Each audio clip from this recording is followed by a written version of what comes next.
As far as injuries go, the guys that won't practice today are Taco Charlton, Alex Okafor, um, Schwartz, Mitch will not practice, or Sammy Watkins.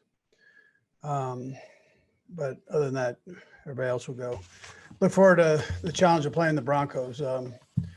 We saw what they did back in New England and how much emotion they played with and the skill that they have. So we've got to have a good week of practice and get ourselves ready to go up there and play. So that's what we're starting on today as we gather back again. So with that, time's yours.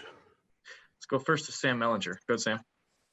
Hey, Andy, I know we asked you a lot about this after the game the other day, but now the offensive line, now that you've gotten a chance to see it on film a few times, what did you notice that may or may not have been different? And do you expect that change that you made at center to be permanent?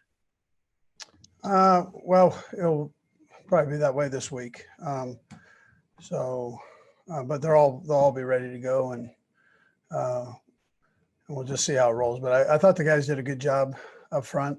That was good aggressive football, and they did a nice job for the runners. I mean, the runners had space and utilized it with good vision and pressing the hole, doing all the fundamental things that they do, and it allowed it to have a good day.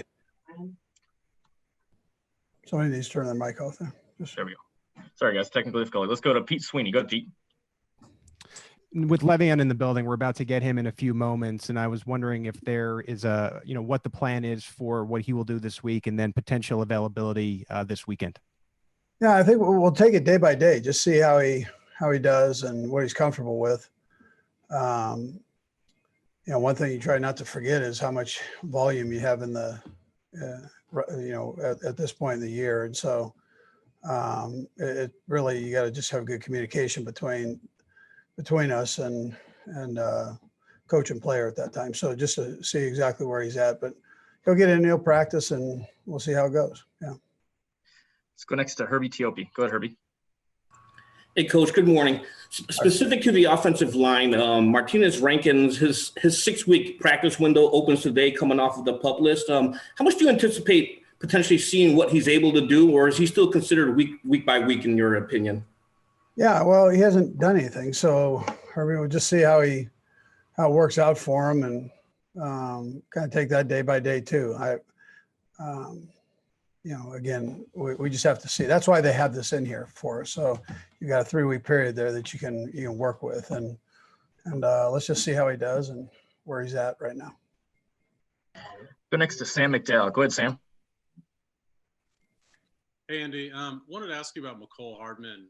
What do you? Obviously, he didn't catch a pass on Monday. What do you feel like it's going to take to get him going here? Yeah, that's how it worked out. I mean, there are going to be certain games that's the way it is with all the spots. So there are certain games that you're going to catch a bunch. This week, D-Rob had, the catches and 10. So, I mean, it just works out that way sometimes. But he'll keep working, and, there's stuff in it. Just depends on how the coverages go. Go next to Seren Petro. Go ahead, Seren. Coach, after you've had a number of these games, the Houston game, this last game where you guys have grinded out on the run, and maybe Patrick didn't have some of the glamorous stats that he had in 18, where you were kind of in more back and forth shootouts.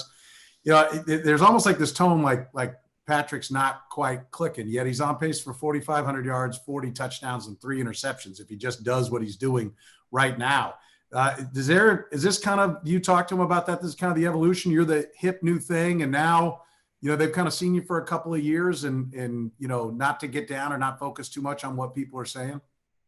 Yeah. You can look at, you don't miss a beat on this, but you look at the quarterback rating and that, and it's always high for him. He's doing a great job there,